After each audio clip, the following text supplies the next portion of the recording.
घर में मैं और मेरे ससुर ही रहा करते थे और एक नौकरानी थी जो मेरे साथ ही सोती थी। जब मैं सुबह उठती तो मेरे पेट पर काली स्याही का निशान होता था। एक दिन मैंने अपनी नौकरानी को नींद की दवा खिलाकर अपनी जगह सुला दिया, क्योंकि मैं देखना चाहती कि क्या सच उसके ससुर ऐसा है। लेकिन कुछ ही देर में मेरे ससुर आए और मुझे समझकर नौकरानी के साथ पिछले 20 दिन से रोज मेरे पेट एक काला निशान नजर आ रहा था। यह कुछ स्याही जैसा दिखाई दे रहा था और इस निशान से मैं बहुत परेशान हो गई थी। कौन था रोज रात में यह निशान मेरे पेट पर लगाता था। मैं जब भी नहाती तो ये निशान हल्का हो जाता था, पर दोबारा रात को फिर से उसी जगह पर ये निशान मुझे दिखाई देता। पहली बार जब मैंने ये निशान को देखा मुझे लगा था कि शायद कुछ लग गया होगा, लेकिन अब तो ये निशान रोज मेरे पेट पर मुझे नजर आने लगा था। मैं शक करती थी तो किस पर, क्योंकि घर में मेरे अलावा बस 2 ही लोग थे, एक मेरे ससुर जी और दूसरी एक काम वाली लड़की जो कि मेरी ही उम्र की थी। बात तो यह है कि मेरी शादी के बाद ही मेरे पति को वापस विदेश जाना पड़ा, क्योंकि वो वहीं जॉब करते थे। मेरे ससुर जी ही थे। सास की तो पहले ही मृत्यु हो चुकी थी और मेरे पति ईशान अपने माता पिता के इकलौते बेटे थे, लेकिन जॉब दूसरे शहर में करते थे। मेरे पति अक्सर मुझे कहते थे कि तुम्हारा वीज़ा लगवा कर तुम्हें भी अपने पास ही बुला लूँगा। मैं अपने पति के जाने पर बहुत उदास थी, मन नहीं लगता था घर में। वो तो अच्छा है कि घर में एक नौकरानी भी थी जो दिन रात रहती थी, वरना तो घर में मैं और मेरे ससुर जी ही अकेले होते। लोग तरह तरह की बातें तो बनाएंगे, इसलिए मेरी शादी से कुछ दिन पहले ही एक नौकरानी को दिन रात के लिए मेरे पति ने रख दिया। पूरे घर का काम वही करती और थी, रात को मेरे साथ सो जाती। वो भी जवान लड़की थी। पहले तो मेरे ससुर जी का ज़्यादातर समय अपने कमरे में ही गुजरता था या फिर लाउंज में टीवी देखकर। मेरे ससुर जी थोड़े अलग तरह के इंसान थे। खाना खाने से पहले 15 मिनट तक हाथ ही धोते रहते थे। फिर भी उन्हें शक होता था कि पता नहीं कौन सा हाथ ठीक से धुला है और कौन सा नहीं। पूरी तसल्ली करने के बाद ही खाना खाते थे। हमेशा टीवी देखते रहते। मुझसे वो ज़्यादा बात भी नहीं करते थे, बस जब भी बात करते काम होता तब करते बुला लेते थे, नहीं तो कभी आवाज़ नहीं देते थे। मैं पूरा दिन उस नौकरानी से घर के काम करवाती और साथ साथ बातें भी करती रहती थी। शुरू के 2 महीने तो ऐसे ही गुजर गए। नयन से भी मेरी हर 2-3 दिन पर बात होती थी। मैं हर बार उनसे अपना वीज़ा के बारे में ज़रूर पूछती, लेकिन वो यही कहते कि कोशिश कर रहा हूँ। जब कभी मैं नौकरानी से अपने ससुर जी के कमरे में सफाई करने को कहती तो वो नहीं करती थी। कहती थी, दीदी आप भी मेरे साथ चलो, मुझे अकेले बहुत डर लगता है। बार बार मुझसे कभी बैठकर चादर बदलवाते रहते, कभी कहीं झाड़ू लगाते, कभी कहीं। उसकी बातें सुनकर मैं तो हंसने लगी तो कहती, नहीं दीदी, मुझे सच में उनसे डर लगता है, उनकी नज़रें अच्छी नहीं हैं। क्या आपको पता है, कल मुझे कहने लगे इतनी गर्मी है, मैं कमरे में नहाने जा रहा हूँ, तुम चाहो तो दुपट्टा उतार कर काम कर लेना। मुझे उनकी ये बात बहुत अजीब सी लगी तो मैंने यह कहकर टाल दिया कि बेटी समझकर तुम्हारा ख्याल किया होगा। वो कहती, जाने भी दो दीदी, मैंने तरह तरह के लोगों के घरों में काम किया है, सबकी नज़रों को अच्छी तरह से पहचानती हूँ मैं। ये बोलते हुए वो किचन में चली गई और मैं भी अपने कामों में लग गई। लेकिन अब जो मेरे साथ हो रहा था वो कुछ अजीबो गरीब था। आखिर कौन था जो रोज रात को काला रंग मेरे पेट पर लगाता था और मुझे महसूस भी नहीं होता था। रात को मैं बहुत देर तक जागती रही। वो काम करने वाली लड़की मेरे ही कमरे में जमीन पर बिस्तर लगाकर सोती थी। रात के करीब 2 बज गए थे और मैं अब तक उठी ही नहीं थी, ये देखने के लिए कि कौन ऐसा करता है। लेकिन फिर पता नहीं कब मुझे नींद आ गई।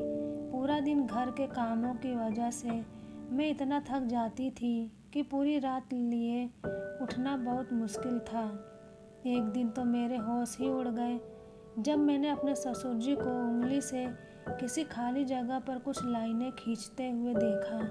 मैं तो उन्हें शाम की चाय देने के लिए गई थी, लेकिन जो कुछ देख चुकी थी वो मेरे होश उड़ाने के लिए काफ़ी था।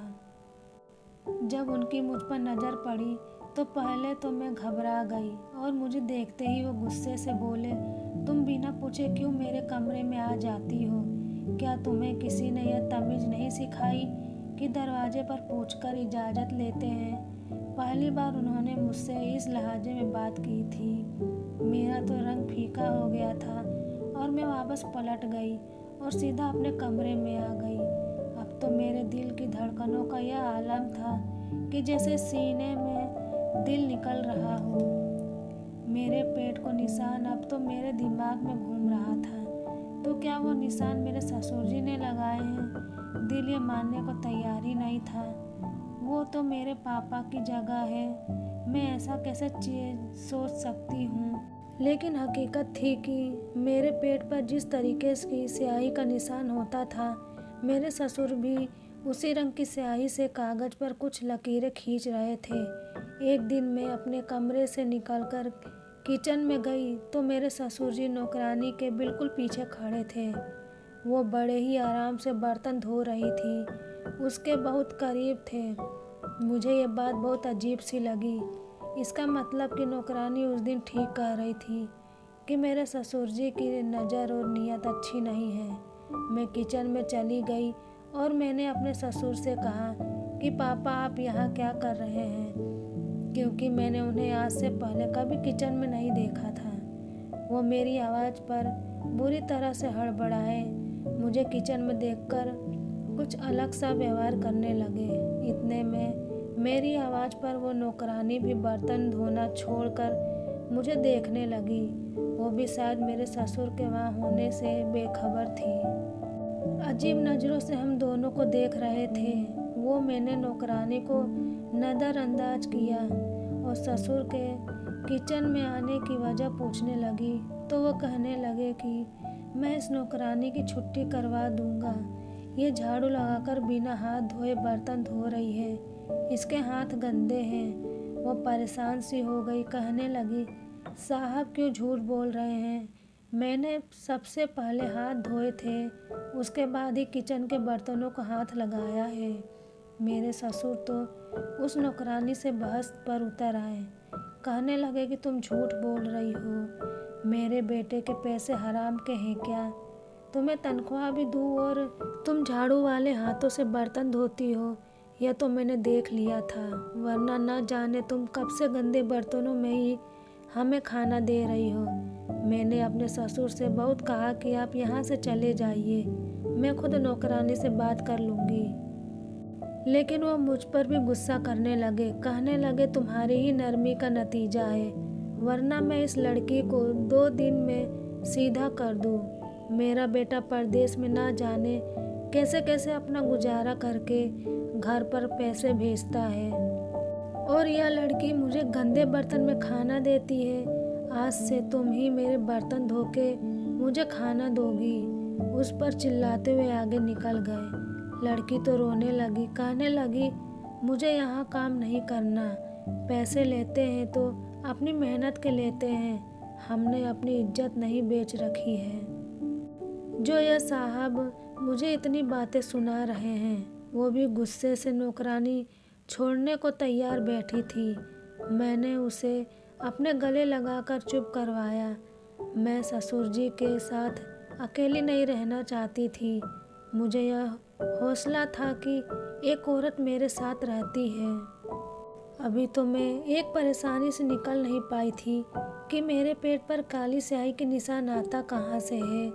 एक नौकरानी के कमरे में होते हुए कैसे मेरे ससुर जी मेरे कमरे में आ जा सकते हैं। मैंने नौकरानी से कहा कि तुम बर्तनों को हाथ नहीं लगाना, मैं खुद धो दूंगी, लेकिन तुम काम छोड़ना मत जाओ। मैंने बड़ी मुश्किल से नौकरानी को राजी करके किचन से बाहर निकाला। तभी लॉन में मेरे ससुर मेरे पति से फ़ोन पर बहस कर रहे थे कि वो नौकरानी को घर से निकाल दे, लेकिन मैं भी सोच चुकी थी कि नयन से साफ कर दूंगी कि नौकरानी को मैं कभी नहीं निकालूंगी। अब तो ये बिल्कुल भी अकेले रहने के हक में नहीं थी। मैंने ईशान से भी कह दिया कि अगर नौकरानी चली गई तो मैं भी अपने मायके चली जाऊंगी। पापा को बर्तनों से तकलीफ है तो मैं खुद धो दूंगी। मेरे पति ने अपने पापा को ना जाने कैसे समझाया, क्योंकि अब वह बहस नहीं कर रहे थे। मैं खुद बर्तन धोने लगी। मैं खाना ससुर के सामने खुद रख कर देती। अभी मैं कुछ देर आराम के लिए अपने कमरे में जाने लगी तो वह मुझसे कहने लगी कि आज के बाद मुझे यह नौकरानी मेरे कमरे में नजर न आए। आज के बाद मेरे कमरे की सफाई का ख्याल तुम रखोगी। यह सुनकर मैंने सर हिला दिया। मैंने सोचा कि अभी सब गुस्से में हैं तो 2-4 दिन काम कर देती हूँ, फिर खुद ही ठीक हो जाएंगे। लेकिन मुझे क्या पता था कि उनका मुझ पे अपने कमरे में बुलाने का मकसद क्या था। मैं जब ससुर के कमरे में पूछ कर आ गई ताकि उनके कमरे की सफाई कर दूं, तो फिर से काली स्याही से सफ़ेद कागज़ पर लकीरें खींच रहे थे। मुझे देखकर जल्दी से सब कुछ दराज में रख दिया और सीधे होकर बैठ गए। मैंने कहा, पापा मैं सफाई कर दूं? तो कहने लगे, हाँ कर दो। मैंने उनके बेड की चादर बदली और झाड़ू लगाने लगी, लेकिन वह बार बार मुझे ही देख रहे थे।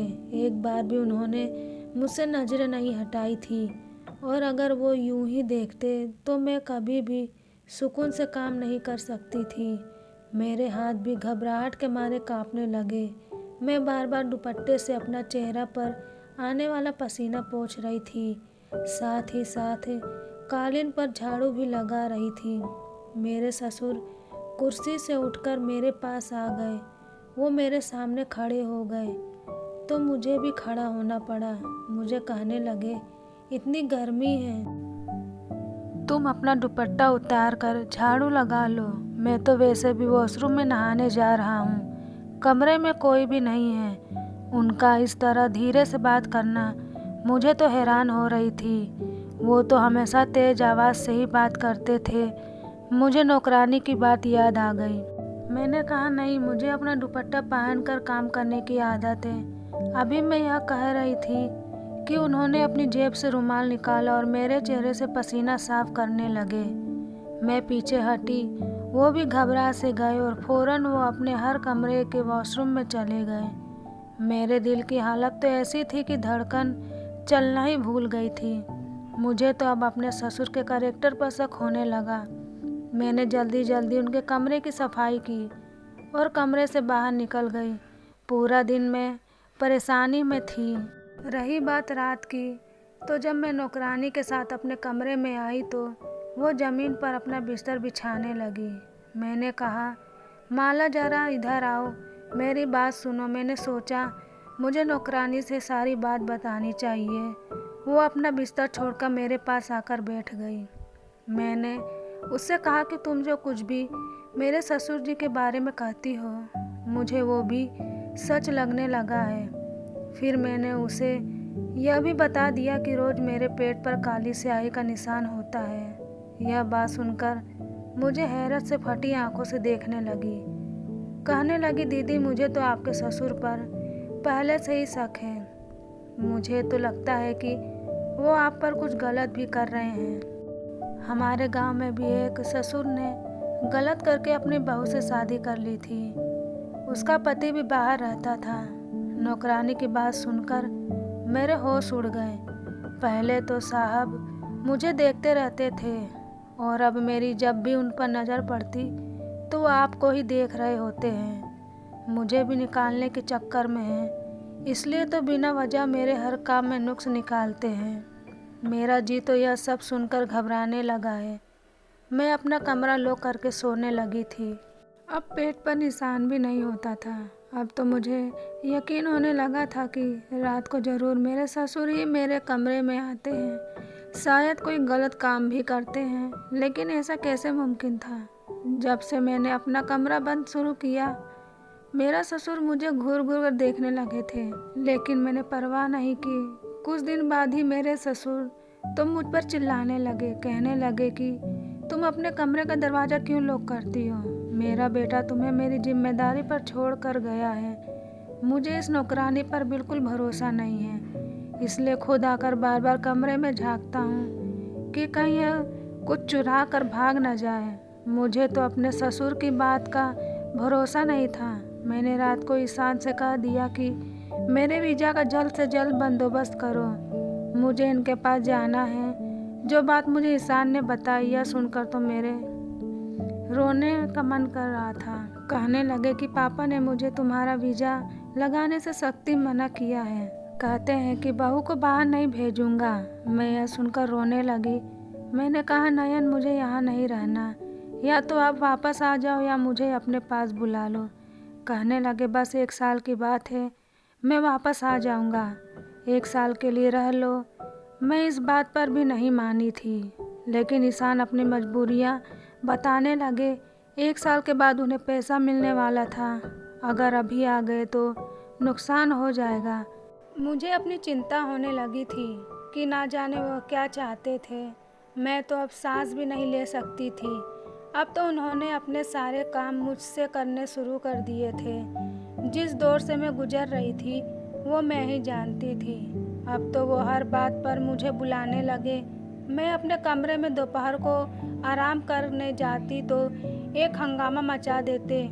तुम्हें मेरी कोई फिक्र नहीं है, मुझे खाना देकर समझती हो कि तुम्हारी जिम्मेदारी पूरी हो गई है। मैं ईशान से तुम्हारी शिकायत करूँगा। मैं उनके रोज़ रोज़ की बहस से तंग आ चुकी थी। मैंने कहा कि आप बताइए मुझसे क्या काम है। मैं आपका कमरा खुद साफ करने लगी हूँ, आपके सारे काम करती हूँ, खाना चाहिए सब कुछ समय पर देती हूँ। इसके अलावा और क्या क्या जिम्मेदारी है।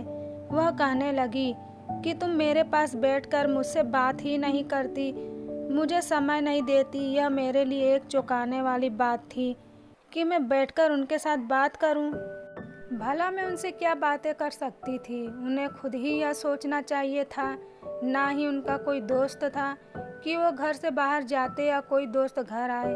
गांव में ही उनके सख्त आवाज़ के चर्चे आम थे। लोग उनसे बात करने से पहले घबराते थे। इस बार मैंने उनकी बात से साफ इनकार कर दिया।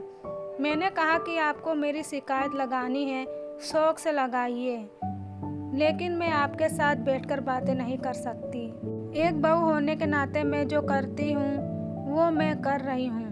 इससे ज़्यादा की उम्मीद आप मुझसे ना ही रखें तो बेहतर है। मेरी बात सुनकर वो और गुस्से से भड़क गए, लेकिन मुझसे कुछ नहीं बोले। अपने कमरे में वापस चले गए। नौकरानी भी वहीं खड़ी सारी बातें सुन रही थी। कहने लगी, दीदी आपने बिल्कुल ठीक किया है। भला आप कोई साहब की पत्नी थोड़ी है जो घंटों उनसे बातें करती रहें। मुझे नौकरानी की बात सही लगी, मेरा भला चाहती थी। अब मुझे लगता अच्छा है वो मुझसे नाराज़ हो गए हैं। कम से कम अब मुझे परेशान तो नहीं करेंगे। लेकिन जो मेरे साथ रात को हुआ, मैं तो बहुत डर गई। सुबह मेरे पेट पर काले रंग का निशान फिर से लगाया था। नौकरानी अब तक सोई पड़ी थी। मैंने उसे बताया तो कहने लगी, मेरा सर भारी है, मुझे नींद आ रही है। रात भर मुझे होश नहीं था कि कहाँ सोई हूँ। फिर कहने लगी, हाँ मुझे याद आया, रात को मेरे सर में हल्का सा दर्द था। साहब ने मुझे एक सर दर्द की गोली दी थी। कहने लगे यह खा लो, ठीक हो जाएगी। लेकिन ना जाने वह आते ही मुझे होश ही नहीं रहा और मैं यह सोचने लगी कि इतने तो गोली खाई थी, लेकिन मैंने ऐसा कुछ नहीं खाया था। मुझे क्यों याद नहीं आता, और फिर क्यों मेरे पेट पर यह निशान होते। अब मैं सोच चुकी थी कि चुप नहीं रहूँगी। मैंने रात को नौकरानी को एक नींद की गोली खिलाई और अपने बेड पर सुला दिया और खुद छुप गई। नौकरानी को मैं पहले ही बता चुकी थी, वो मेरी मदद करने को तैयार थी। मैं पर्दे के पीछे छुपी हुई थी। जब रात के 2 बजे मेरे ससुर मेरे कमरे में आए और मेरे बेड के करीब जाने लगे। जैसे ही वो बेड के करीब पहुँचे, मैंने लाइट जला दी। मेरे ससुर उसी टाइम पीछे हट गए। मुझे अपने पीछे देखकर मेरे ससुर हैरान हो गए और कमरे से बाहर निकल गए। उसी समय वहाँ 2 आदमी घुस आए और मुझे और मेरे ससुर जी को रस्सियों से बांध दिया। मेरे हाथ पीछे बंधे हुए थे। मेरी आंखों से तो बेबसी के आंसू निकल रहे थे। दूसरी कुर्सी पर मेरे ससुर बैठे थे, उन्हें भी रस्सियों से बंधा हुआ था। सामने 2 मर्द खड़े थे और मेरी अलमारी से सारा सोना निकाल रहे थे। वो नौकरानी उनके साथ खड़ी थी। सारा खेल उसी का रचाया हुआ था। वह कहने लगी कि वो तो कब का हर चीज़ से हाथ साफ कर चुकी होती, बस मेरा भरोसा जीतना चाहती थी। जानबूझकर उसने मेरे मन में मेरे ससुर के बारे में शक डाला। मेरे पेट पर निशान भी वही लगाती थी और मेरे ससुर से मेरे खिलाफ बात करती थी कि आपकी बहू अच्छी नहीं है, आपको समय देने को तैयार नहीं है, इसलिए तो आपसे कोई बात नहीं करती। वो अच्छी तरह जानती थी कि मेरे ससुर कुछ वहमी हैं, इसलिए उनके सामने जानबूझकर झाड़ू वाले हाथों से बर्तन धोती थी। चाहती थी कि हम ससुर और बहू एक दूसरे से उलझते रहें और वो अपना काम कर जाए। जब मैंने उसे अपना प्लान बताया तो उसने अपने 2 आदमियों को बुला लिया। उसने कोई नींद की दवा नहीं खाई थी। वो मुझे और मेरे ससुर को एक कमरे में इकट्ठा करना चाहती थी, इसलिए उसने रात को मेरे ससुर से कहा कि आपकी बहू मुझे अपनी जगह पर सुलाकर रात को किसी और से मिलने जाती है। अगर यकीन ना आए तो रात को कमरे में आकर देख लेना। इसलिए मेरे ससुर रात को मेरे कमरे में आए तो बेड के पास जाकर यही देखने लगे कि सो कौन रहा है। तभी मैंने लाइट जला दी। मुझे कमरे में देकर वह वापस जाने लगे तो दरवाजे पर 2 मर्द खड़े थे जिनके हाथ में तेजधार चाकू था। इन मर्दों के कमरे में दाखिल होते ही नौकरानी उठकर खड़ी हो गई। हम दोनों बहू और ससुर को रस्सियों से बांधकर सब कुछ चोरी करने लगे। अचानक से ये हुआ कि उसी रात ईशान वापस आ गए। हमें सरप्राइज़ देना चाहते थे, लेकिन जैसे ही घर पहुँचे घर का मेन गेट खुला था तो वह घबरा से गए। जब अंदर आए तो मर्दों की आवाज़ें सुनकर समझ गए कि कोई चोर घर में घुस आए हैं। उन्होंने ससुर के कमरे में जाकर पुलिस घर पहुंच गई और हम बाल बाल बच गए। मेरे दूसरे शहर जाने से सख्ती से मना कर दिया कि हम कम पर गुजारा कर लेंगे, लेकिन किसी नौकरानी को दिन रात अपने घर पर नहीं रखेंगे। वह घर के भेदी होते हैं और फिर जब मौका मिलता है अपना काम कर जाते हैं। शादी को 5 साल गुजर गए हैं। अब मेरे 2 बच्चे भी हैं, लेकिन मैं घर के सारे काम खुद करती हूँ। नौकरानी के लिए अगर मेरा पति कह भी दे तो मैं साफ इनकार कर देती हूँ।